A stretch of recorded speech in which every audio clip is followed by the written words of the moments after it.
এই ইকুইপমেন্টটি দেখতে একটু ট্রান্সফরমারের মতন হলেও এটি একটি high voltage outdoor circuit breaker, SF6 circuit breaker. এই সার্কিট ব্রেকারটি হচ্ছে ডেড ট্যাঙ্ক সার্কিট ব্রেকার। অনেক পুরাতন সাবস্টেশনগুলোতে গেলে দেখা যাবে এই ধরনের সার্কিট ব্রেকার দু একটি টিকে আছে। এই ধরনের সার্কিট ব্রেকারগুলো হচ্ছে আগেকার সাবস্টেশনগুলোতে ব্যবহার করা হতো। এটি হচ্ছে সাউথ ওয়েলস পাওয়ার অর্থাৎ ইংল্যান্ডের হকা শিডলির কোম্পানির তৈরি। আমাদের সাবস্টেশনে হকা শিডলির কোম্পানির আরও 132 kV সাইডে অনেকগুলো সার্কিট ব্রেকার রয়েছে, যেগুলোর পারফরমেন্স খুবই ভালো। এগুলো অনেক পুরাতন সার্কিট ব্রেকার, তবু ভালো পারফরমেন্স করে যাচ্ছে। এখন সাধারণত এই ধরনের লাইভ ট্যাঙ্ক সার্কিট ব্রেকার ব্যবহার করা হয় নতুন সাবস্টেশনগুলোতে।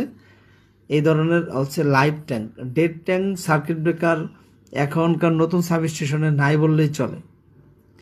একটি ডেড ট্যাঙ্ক সার্কিট ব্রেকার হলো এক প্রকার উচ্চ ভোল্টেজ সার্কিট ব্রেকার যার ইন্টারাপ্টার চেম্বারটি একটি গ্রাউন্ডেড ধাতব ট্যাঙ্কের মধ্যে থাকে।